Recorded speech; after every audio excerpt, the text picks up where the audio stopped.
General Sarah Chun stood at the observation deck of the assembly warship, watching the vast fleet move in perfect formation. 200 vessels from 12 different species floated in space like dancers following an ancient rhythm. Each ship kept precise distance from the others. Each weapon remained powered down until the proper moment. Each captain waited for permission before taking any action. This was how civilized species fought wars. Sarah hated it. "The Kepler colony is sending another distress signal," reported Lieutenant Martinez, her aide. "The hegemony forces are moving closer to their outer defenses." Sarah turned from the window. "How long until we reach the combat zone?" 6 hours, General. Admiral Zephyros insists we maintain formation protocol. Sarah looked back at the alien fleet. Every ship moved at the same careful speed. No one rushed. No one broke formation. The Galactic Assembly had fought wars this way for 3,000 years. They called it the unconcordant of civilized warfare. Humans had been part of the Assembly for only 5 years. Sarah still struggled to understand their rules. Wars were fought on specific planets, far from populated areas. Both sides agreed on weapons they could use. Civilians were never targeted. Surrender was always accepted. Victory came through tactical skill and honor, not destruction. It sounded noble. In practice, it felt like watching people die while following a rulebook. Admiral Zephyros entered the observation deck. The tall, blue-skinned Altarian moved with the grace of his species. His 4 arms gestured in patterns that meant respect and greeting. "General Chun, you seem troubled," he said in perfect English. The translation device made his voice sound warm and concerned. "The colony has 3 million people," Sarah replied. "We're taking our time while they're under attack. The Hegemony Coalition understands the rules of engagement. They will not harm civilians. No civilized species would break such fundamental laws." Sarah had heard this before.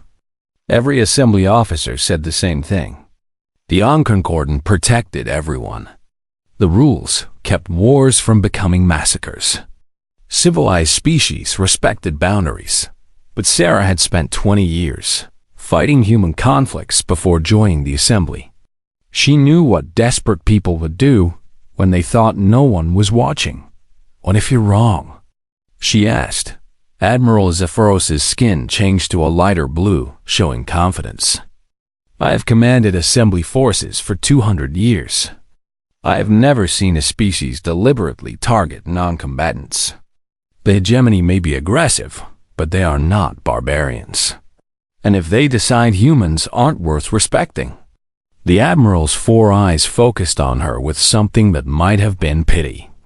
"General, you must learn to trust in civilization. Your species has only recently joined galactic society. You still think like isolated world dwellers. The Assembly has kept peace for millennia through these protocols." Sarah wanted to argue, but she knew it was pointless. The Assembly had made their position clear when they assigned only minimal forces to protect Kepler colony. Humanity was the newest member of the galactic community. They had to prove they could follow the rules, even when those rules felt wrong. The Kepler colony had been humanity's first attempt at distant colonization. 3 million people had volunteered to travel 40 light years from Earth to start a new life. Families, scientists, engineers, teachers, children who had never seen their home planet. Sarah's daughter Emma lived there with her husband and 2 young sons. They had sent pictures just last week. Her grandsons playing in the colony's parks. Emma working in the agricultural domes. Normal people living normal lives. Now the Hegemony Coalition wanted the planet. They claimed it had strategic value for their expansion. The colony government had requested assembly protection. After months of debate, the assembly agreed to send a fleet, but they insisted on following proper procedures. "The hegemony commander has agreed to meet us at the designated combat zone," Admiral Zephyros continued. They will present their grievances according to assembly law. We will engage in honorable battle. The victor will determine the planet's fate, and the colonists will be protected by the unconcordant, regardless of outcome. Civilized species do not make war on civilians. Sarah nodded and said nothing. She had learned not to challenge assembly certainties too directly, but she had also quietly prepared contingency plans that the assembly would not approve of. The human ships in the fleet were different from the others. While assembly vessels were built for formation fighting and honorable combat, human ships carried weapons that could be quickly modified. Their crews trained for scenarios that broke every rule in the CONCORDANT just in case civilization failed. 6 hours later, the assembly fleet dropped out of hyperspace near Kepler colony. The planet hung before them like a blue-green jewel. Cities sparkled on the surface. Orbital stations reflected sunlight like tiny stars. The hegemony fleet waited at the agreed location, 1 million kilometers away from the planet. Exactly the distance specified in the Unconcordant for protecting civilian areas. Admiral Zephyros opened communications with the enemy commander. I am Admiral Zephyros of the Galactic Assembly. I request formal declaration of your grievances. The hegemony commander appeared on screen. Sarah had never seen his species before. He looked like a cross between a lizard and a wolf, with sharp teeth and cold yellow eyes. I am War Leader Thaxon. The planet you call Kepler Colony sits on strategic hyperspace routes that belong to the hegemony by right of strength. Your human pets have no claim to it. Sarah's jaw tightened at the word pets, but Admiral Zephyros continued calmly. The colony was legally established under assembly law. If you wish to contest this, you must do so through honorable combat. I accept your challenge, Thaxon replied. But know this, Admiral. Humans are not true civilized beings. They are primitives playing at galactic politics. When we defeat you, we will treat them accordingly. The communication ended. Admiral Zephyros turned to his staff officers, his skin showing satisfaction. A typical hegemony bluster. They always threaten more than they deliver. We will defeat them in proper combat, and they will respect the outcome. Sarah stared at the screen where Thaxon's image had been. Something in those yellow eyes had made her blood run cold. She pulled out her private communicator and sent a coded message to the human ships in the fleet. Be ready for anything. 2 hours later, both fleets moved to their starting positions for the ritual of war. Sarah watched the elaborate dance begin and hoped she was wrong about what was coming. She was not wrong. The battle began at exactly 1400 hours, just as the Unconcordant required. Admiral Zephyros gave the signal, and both fleets moved forward in perfect formation. Assembly ships spread out in the traditional pattern, weapons charging according to the ancient protocols. General Sarah Chun watched from the command bridge as the hegemony fleet matched their movements. Everything looked normal. Both sides followed the rules exactly. Ships maintained proper distances. No one fired before the formal engagement time. First engagement in 60 seconds, announced the tactical officer. Around the bridge, alien officers prepared their systems with calm efficiency. This was routine for them. Another civilized battle to determine territorial rights. Sarah checked her private communication device. All human ships in the fleet were ready. She hoped she would not need them. The first exchange of fire lit up space between the two fleets. Energy beams struck shields in brilliant flashes. Both sides used approved weapons at approved power levels. No one aimed for engines or life support. The goal was to disable, not destroy. Admiral Zephyros smiled with satisfaction. A textbook engagement. The hegemony is following all protocols. Then Sarah's communication device buzzed with an emergency signal from Kepler colony. Admiral, she called out. I'm receiving reports from the planet. The planet should not be involved in this engagement, Zephyros replied, without looking away from the battle display. The hegemony fleet is here with us. Sarah read the message again, her blood growing cold. Sir, there's a second hegemony force approaching the colony. Ships that weren't part of the original fleet. Now Zephyros turned. His blue skin shifted to a darker shade that meant concern. Impossible. Our intelligence reported their complete fleet strength. More messages flooded Sarah's device. Panic calls from colony administrators. Sensor readings showing unknown vessels in orbit. Weapons charging above population centers. Admiral, they're targeting civilian areas, Sarah said, her voice tight with growing horror. That cannot be correct, Zephyros insisted.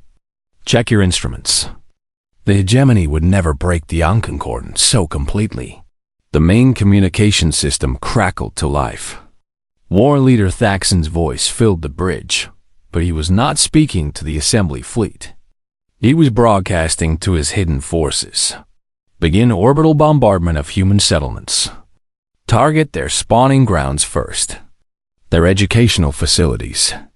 Their medical centers. Break their spirit by showing them the price of defying the hegemony. The bridge fell silent. Every alien officer stared at the communication system in shock. This was not how civilized species behaved. This was not how wars were supposed to be fought. Open a channel, Zephyros ordered, his voice shaking. War leader Thaxon, you are in violation of the unconcordant. Cease your attack on civilians immediately. Thaxon's laughter echoed across space. The unconcordant was written by and for true civilized beings. Humans are animals pretending to be people. We will treat them as such. Sarah was already moving. I need immediate permission to break formation and defend the colony. You cannot, Zephyros said automatically. The engagement protocols prohibit leaving the designated combat zone. The protocols don't matter if civilians are dying. They always matter. If we break the rules, we become no better than barbarians ourselves. Sarah stared at him in disbelief. While they argued, her communication device filled with increasingly desperate messages from Kepler colony.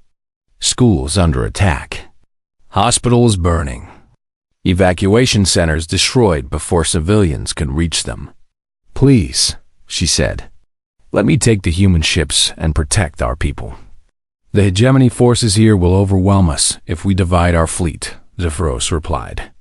We must trust that their attack on civilians will bring swift condemnation from the Assembly Council. They will be forced to stop.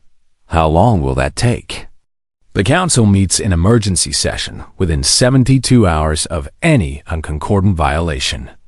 Sarah wanted to scream. 72 hours. While 3 million people died waiting for a political meeting, she opened her private channel to the human ships. All human vessels. This is General Chun. You have permission to break formation and defend Kepler colony. Belay that order, Admiral Zephyros commanded. Human vessels will maintain position. The human ship captains hesitated. They were part of the assembly fleet under Zephyros's command. But their general had given different orders. Admiral, Sarah said quietly, if you stop me from protecting my people, I will never forgive you. And neither will humanity. Zephyros looked at her for a long moment. His skin flickered between different shades as he struggled with emotions humans could not read. Finally, he spoke to the tactical officer. Continue the engagement. Maintain formation. Follow the protocols. Sarah's heart sank. She was trapped, forced to watch her people die while following rules that their enemies ignored. The battle between the fleets continued for 6 hours. Both sides fought with honor and restraint. Ships were disabled, not destroyed. Crews were captured, not killed. Everything according to the ancient laws of civilized warfare. While on the planet below, 3 million humans burned. Sarah listened to the reports with growing rage and despair. Children's hospitals bombed. Universities destroyed. Refugee ships shot down as they tried to escape. The hegemony forces targeted every civilian facility they could find. Her grandsons had been in the school when the attack began. Her daughter Emma had been working in the agricultural center. The last message from the colony reported both locations destroyed. "The enemy fleet is requesting parley," announced the tactical officer.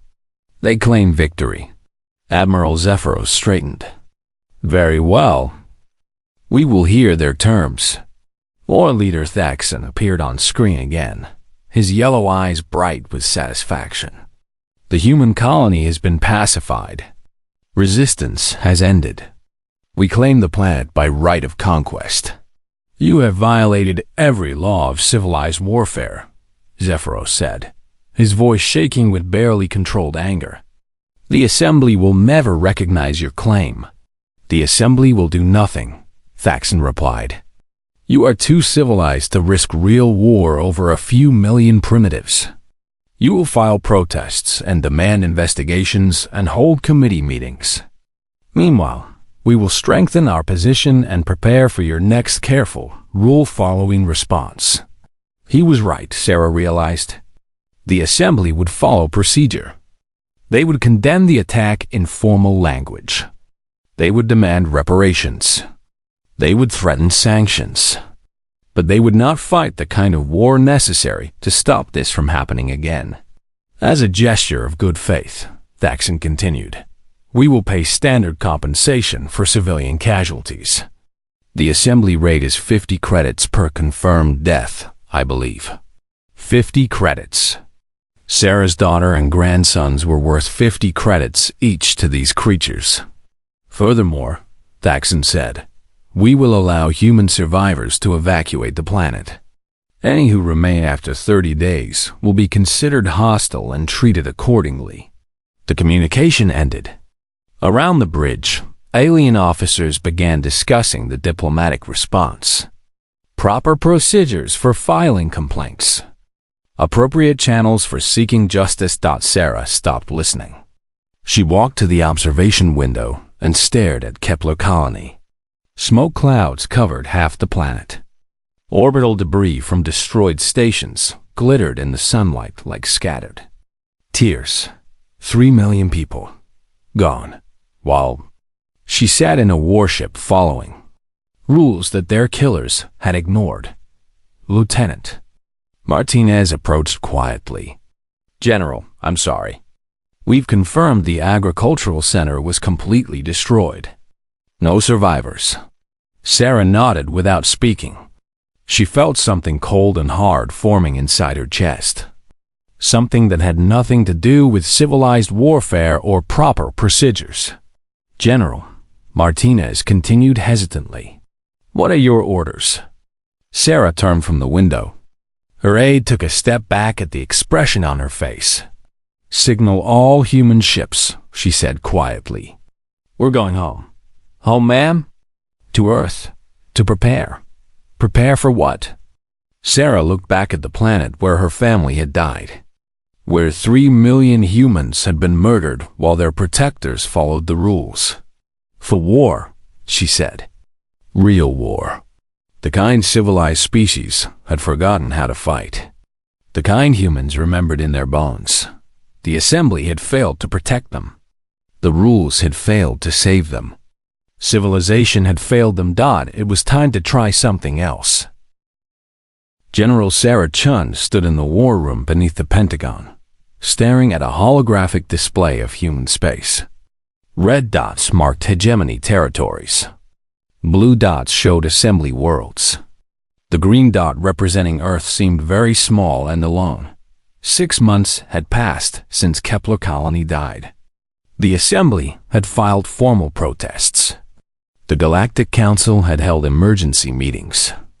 Diplomatic messages flew between species, demanding justice and proper procedures. The hegemony had paid their 50 credits per death. 150 million credits for 3 million lives. They called it generous compensation and returned to business as usual. Sarah called it an insult that demanded an answer.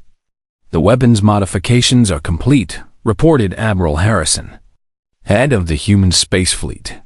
All ships have been retrofitted according to your specifications. And the assembly notices nothing? They see us upgrading our defensive systems. Standard procedure after a major loss. They're actually pleased that we're finally taking proper military protocols seriously.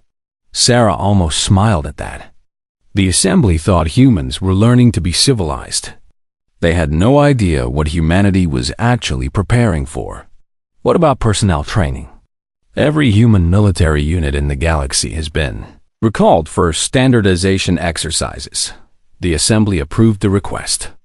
They believe we're trying to better integrate with their command structure. Dr. Elizabeth Reeves, head of human military intelligence, activated another display. We've completed our analysis of every major conflict in assembly history. The patterns are consistent. All participants follow the end concordant. All battles occur in designated zones. All weapons stay within approved parameters. Weaknesses? Sarah asked. Every single one. Their entire military doctrine assumes the enemy will fight honorably. They have no contingency plans for opponents who ignore the rules. Their logistics are designed for prolonged, limited engagements, not total war. Their command structure relies on consensus and procedure, not rapid decision-making. Sarah studied the data. 3,000 years of civilized warfare had made the assembly military powerful but predictable. They were like a master chess player who had never learned to fight dirty. What about public opinion? She asked. That's where it gets interesting, Dr. Reeves replied. Most assembly species genuinely believe in the end concordant. They see it as the foundation of galactic civilization.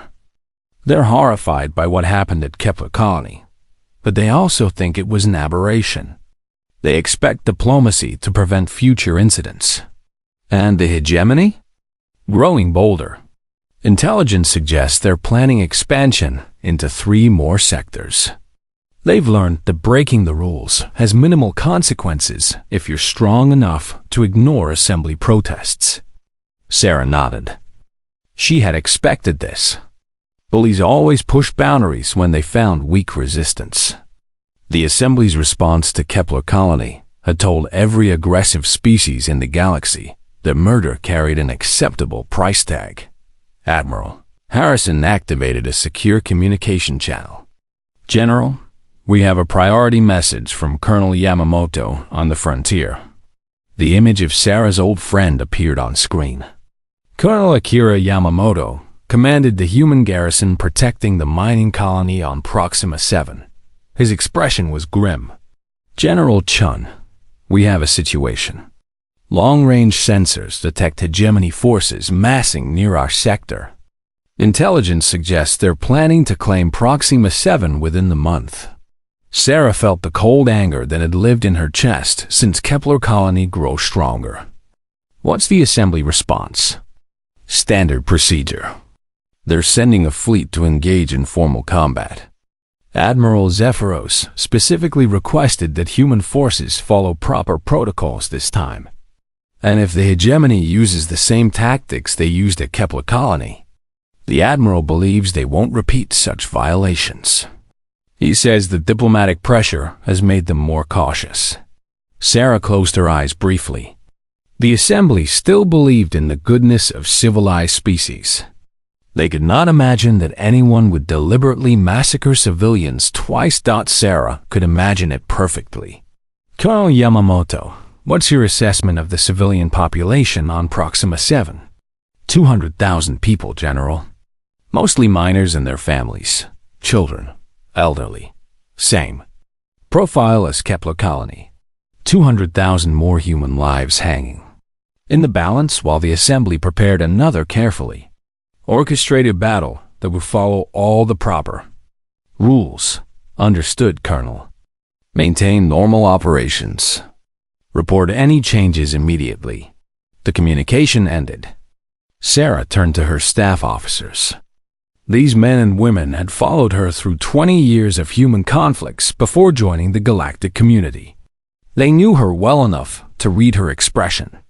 "Ma'am," Admiral Harrison said carefully, "the Assembly has specifically ordered all human forces to remain within their assigned positions.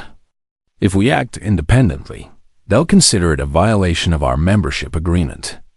And if we don't act, 200,000 more humans die while we watch." Dr. Reeves leaned forward. "General, I have to ask, are you prepared to break with the Assembly completely? If we abandon their protocols, they might expel humanity from the galactic community. We'd be on our own again." Sarah looked around the room at her officers. These people had watched their colleagues and friends burn on Kepler Colony while following Assembly rules. They had seen war leader Thaxon laugh about murdering children. They had witnessed the price of civilized restraint. "Dr. Reeves," she said quietly, "what has the galactic community done for us lately?" The room fell silent. Everyone knew the answer. The Assembly had welcomed humanity with conditions and restrictions. They had demanded humans follow rules that protected everyone except humans. They had promised protection they could not deliver. "Admiral Harrison," Sarah continued, "how long would it take to position our forces for independent action? All human vessels could be ready to move within 48 hours. But General, the Assembly will consider this a hostile act." "Let them." Sarah's voice carried the weight of 3 million graves. "Send coded messages to all human colonies and military units. Operation Homecoming begins in 72 hours. What are your orders, ma'am?" Sarah activated the tactical display showing hegemony space. Dozens of worlds, millions of ships, hundreds of species united under the banner of strength through conquest. We're going to show the galaxy what war looks like when you fight to win instead of fighting to look good. Dr. Reeves pulled up another display. "General, the hegemony controls 47 star systems. Their combined military strength is estimated at over 10,000 vessels. Even with our modifications, humanity has less than 800 ships total."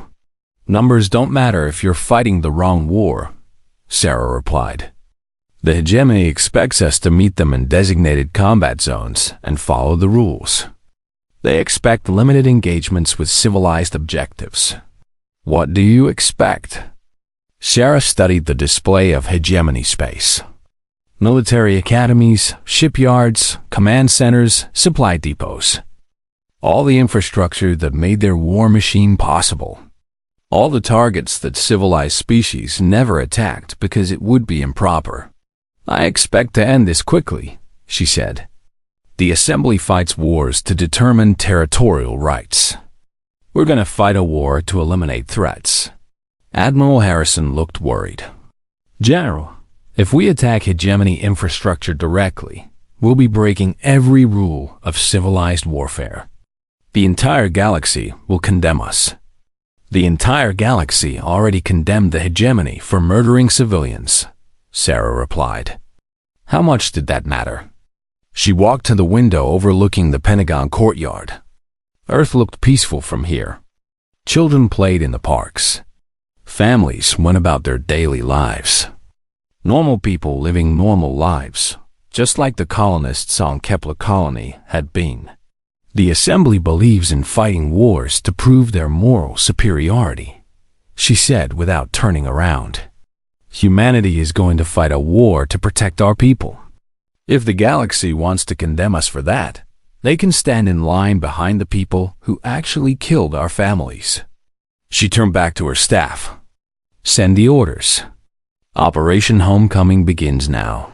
For the first time since Kepler Colony, General Sarah Chun smiled. It was not a nice smile. It was the smile of someone who had learned the difference between being civilized and being safe. The galaxy was about to learn that difference too. The Assembly fleet arrived at Proxima 7 exactly on schedule. Admiral Zephyros commanded 200 ships from 15 different species, all arranged in perfect formation according to 3,000 years of military tradition. They expected to find the hegemony force waiting at the designated combat zone, ready for another ritualistic battle. Instead, they found empty space. Where's the human contingent? Admiral Zephyros asked his tactical officer. General Chun was ordered to provide escort vessels for this engagement. No human ships in the area, sir. Long-range sensors detect no vessel signatures matching human design. The Admiral's blue skin shifted to a confused gray. Humans had never failed to report for duty before. They followed orders, even when they disagreed with them. It was one of their more civilized qualities. Contact General Chun immediately. The communication officer tried for several minutes before receiving a response. When General Chun's image appeared on screen, she was clearly aboard a human warship. But the bridge around her looked different. Darker. More weapons displays than usual. Admiral Zephyros, she said calmly. How can I help you? General, you are required to provide support for this engagement. Where are your forces? Completing our mission. Your mission is to assist in the defense of Proxima 7, according to assembly protocols. No, Sarah replied. Our mission is to protect our people. We're doing that. Admiral Zephyros felt a chill run through his body. General, explain your position. The hegemony fleet you're looking for isn't coming to Proxima 7. They're too busy dealing with more pressing problems. What problems? Sarah's expression never changed. Their shipyards are gone. Their military academies are gone. Their supply depots are gone. Their command centers are gone. The hegemony war machine no longer exists. The bridge fell silent. Every officer stared at the communication screen in shock. What General Chun was describing was impossible. Shipyards and academies were civilian infrastructure. No civilized species would attack such targets. General, Admiral Zephyros said slowly, are you reporting that human forces have attacked non-military targets? I'm reporting that human forces have eliminated the hegemony's ability to wage war. That is against every principle of the Unconcordant. The Unconcordant failed to protect Kepler Colony. We found a better solution. Admiral Zephyros struggled to understand what he was hearing. General Chun, you must withdraw your forces immediately and report to Assembly Command for disciplinary action. Admiral, Sarah replied quietly. With respect, humanity is no longer taking orders from the Assembly. The communication ended, leaving the Assembly fleet alone in empty space, staring at a planet they had come to protect but no longer needed to defend. 3 days earlier, the first human strike force had hit the hegemony shipyards at Krath Prime. Unlike Assembly forces, the humans did not announce their arrival with formal challenges. They did not request parley or offer terms of surrender. They simply appeared out of hyperspace and began destroying everything that could build warships. War leader Thaxon received the first reports while reviewing plans for the Proxima 7 invasion. His yellow eyes widened as tactical displays showed human vessels systematically dismantling the most important shipyard in hegemony space. This is impossible, he snarled at his subordinates. Humans follow assembly rules. They are weak creatures who fight with honor and restraint. The reports are confirmed, war leader. The humans are using weapons and tactics not found in any assembly military doctrine. Thaxon activated his communication system and hailed the attacking human force. A human captain appeared on screen, young and calm and completely unimpressed by hegemony authority.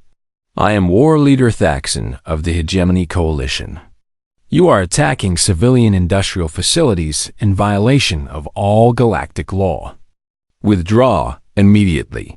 This is Captain Rodriguez of the Human Defense Force. We are eliminating military production capabilities. Your shipyard builds warships. That makes it a military target.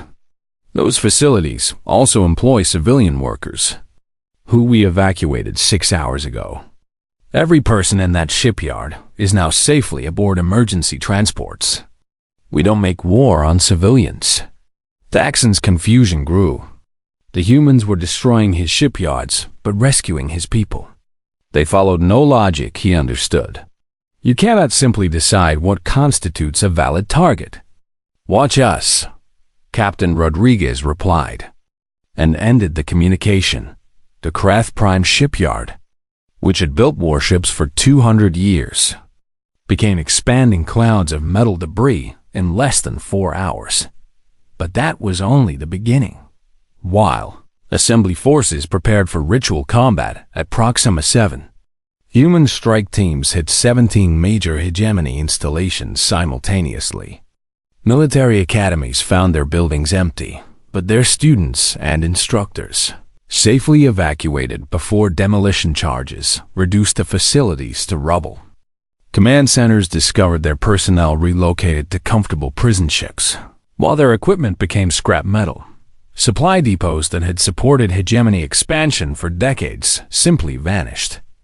Their contents destroyed, and their workers transported to refugee centers established by human relief ships. The humans fought like no species the galaxy had ever seen. They ignored every tradition of civilized warfare while maintaining absolute protection for non-combatant life. They struck with devastating efficiency at everything that supported the hegemony war effort, while treating captured personnel with consideration that bordered on kindness.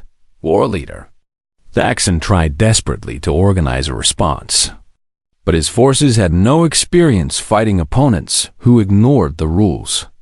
Hegemony military doctrine assumed enemies would announce their presence, fight in designated areas, and limit their objectives to territorial control. Human forces did none of these things. They appeared without warning in the most heavily defended systems. They attacked targets that had never been attacked in galactic history. They achieved their objectives and disappeared before conventional forces could respond. How are they moving so quickly?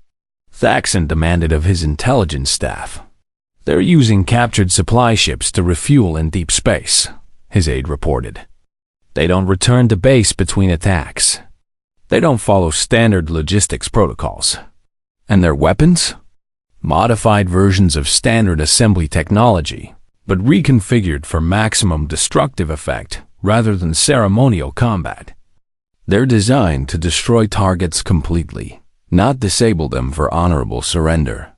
Thaxon stared at the tactical displays showing the systematic destruction of his military infrastructure. Red zones marked facilities already eliminated. Yellow zones marked locations under attack. Green zones, representing intact hegemony assets, grew smaller by the hour. Where are casualties? Almost zero deaths, war leader. The humans evacuate all personnel before attacking. But our material losses are approaching 60% of total military capacity. Thaxon could not comprehend this approach to warfare. The humans showed more concern for hegemony civilian lives than hegemony forces had shown for human civilians at Kepler Colony. Yet they were destroying his civilization's ability to wage war with ruthless precision. Send a message to the assembly, he ordered. Demand they control their human members. This violation of civilized warfare cannot be allowed. The message reached Admiral Zephyros while his fleet still waited in empty space near Proxima 7. He read Thaxon's demands for assembly. Intervention with growing horror. The war leader was right. Humanity had abandoned every principle of galactic civilization. They fought with complete disregard for tradition and protocol. They struck at targets no civilized species would consider legitimate. But Admiral Zephyros could also see the reports from Kepler Colony. 3 million humans dead, while assembly forces followed proper procedures. Children murdered while their protectors obeyed the rules. For the first time in his 200-year career, Admiral Zephyros wondered if civilization and effectiveness were the same thing. His communication officer announced an incoming message from General Chun. This time, she appeared against a background of stars rather than a ship's bridge. "Admiral," she said simply, "the hegemony has requested negotiations.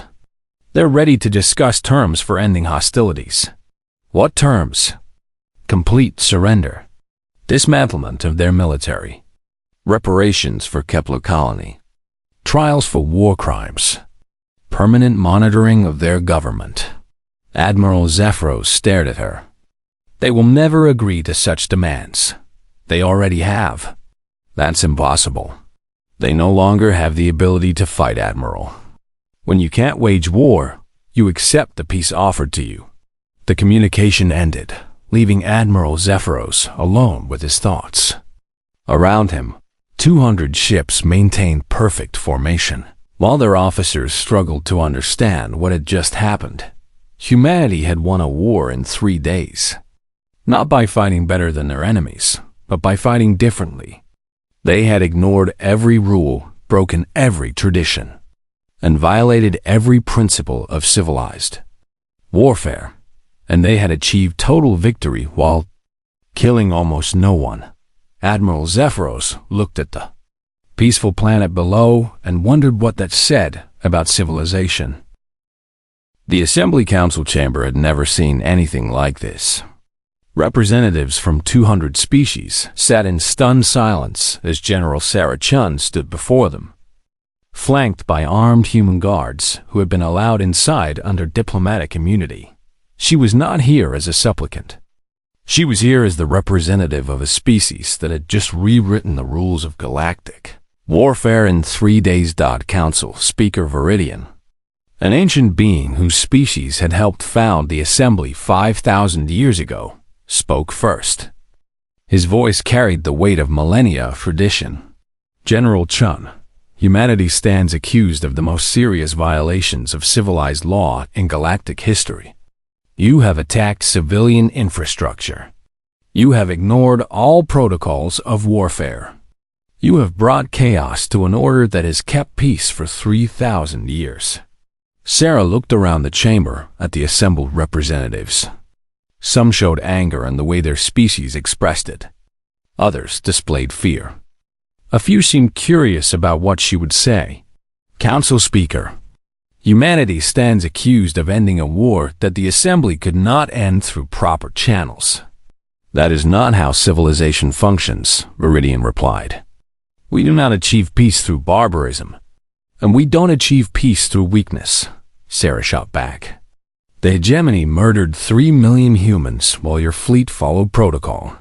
Your civilization failed to protect the people it promised to defend."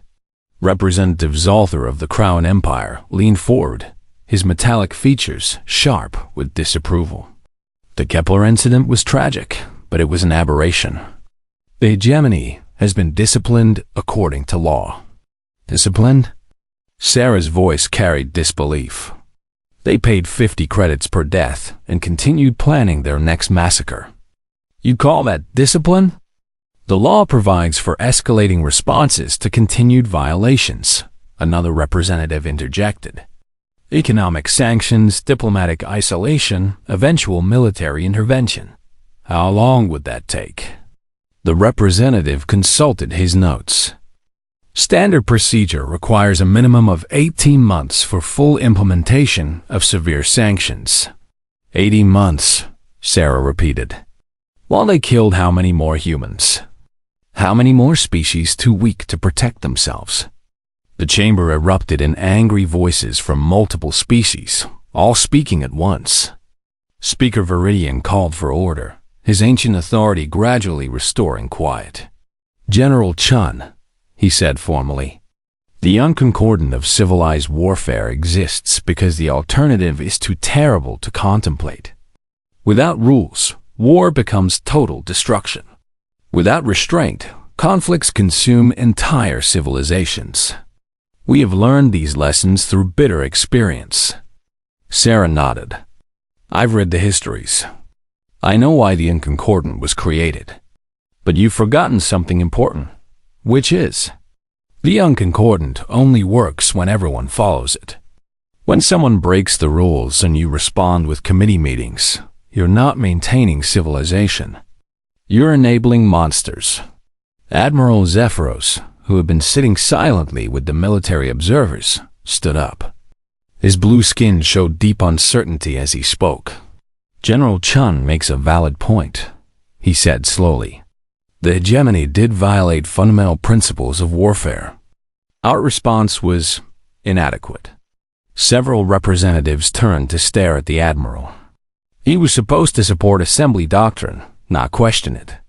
"Admiral," Speaker Viridian said with warning in his voice, "you are out of order." "Perhaps," Zephyros replied. "But I was also at Kepler Colony. I watched 3 million people die while we followed procedure. I have been thinking about this for months." He activated a holographic display showing the hegemony surrender documents. "In 3 days, humanity achieved what our diplomatic corps could not accomplish in 18 months of negotiations. They ended a threat that was growing stronger while we debated proper responses." Representative Zolther's metallic features twisted with anger. "They ended it through barbarism." "Did they?" Admiral Zephyros challenged. "Let me read from the human combat reports. Total hegemony military casualties: 17 dead, 43 wounded, all from accidents during evacuation procedures. Total civilian casualties: 0. Total infrastructure destroyed.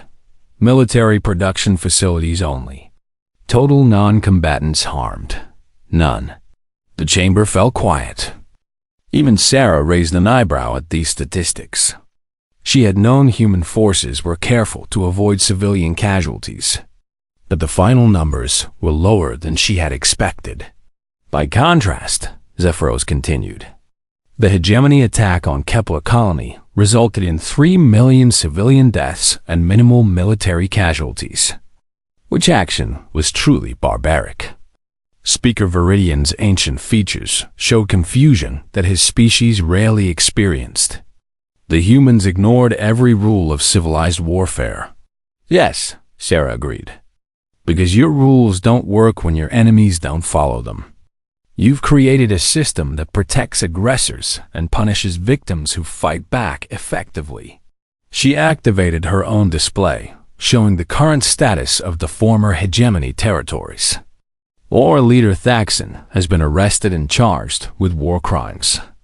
His government has bended. Their military capability has been eliminated.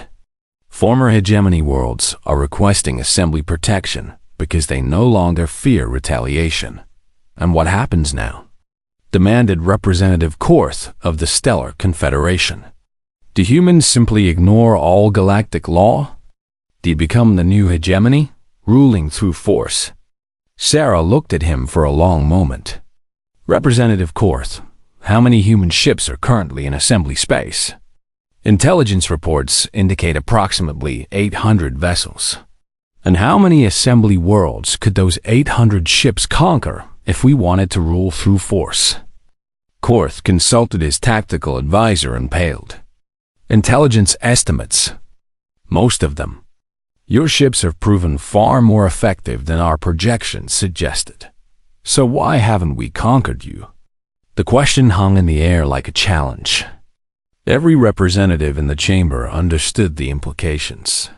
Humanity had demonstrated military capability that exceeded assembly forces, but they had not used it for conquest.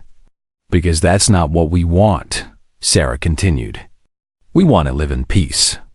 We want to trade and explore and build better lives for our children.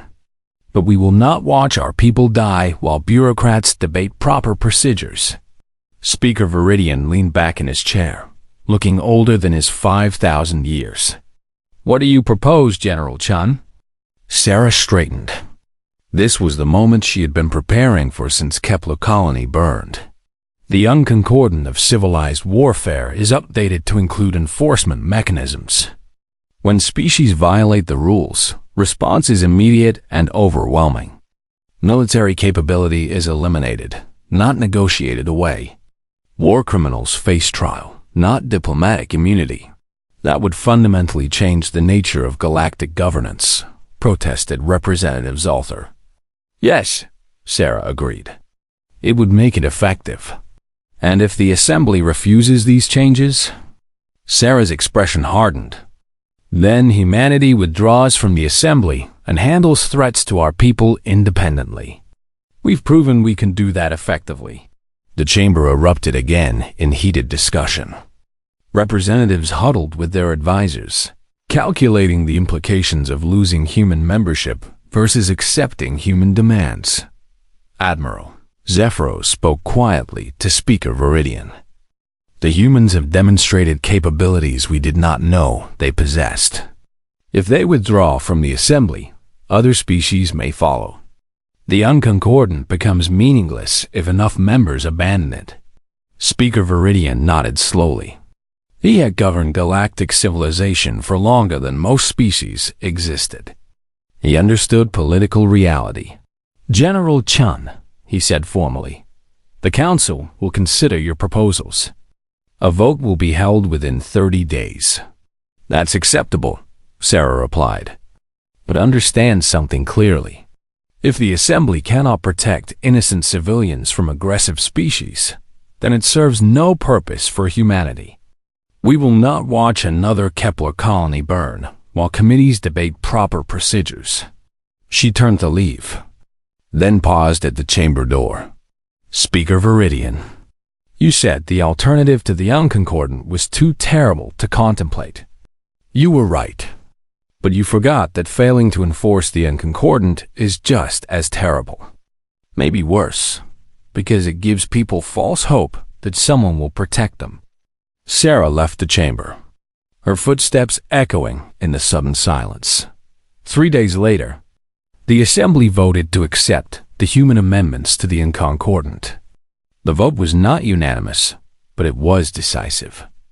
Too many species had realized that rules without enforcement were just suggestions. The new unconcordant included immediate response protocols for civilian attacks. It established rapid deployment forces to eliminate threats rather than negotiate with them. It created war crimes tribunals with real authority and real consequences. Most importantly, it acknowledged that sometimes peace required the willingness to fight more effectively than those who threatened it. General Sarah Chun returned to Earth with a treaty that guaranteed no human colony would ever burn undefended again. The galaxy had learned a hard lesson about the difference between being civilized and being effective. The Galactic Assembly had killed millions through inaction and procedure. The human general had ended civilized battle by showing them what real civilization looked like. It looked like being strong enough to protect the weak, even when that meant breaking rules that existed to protect the strong.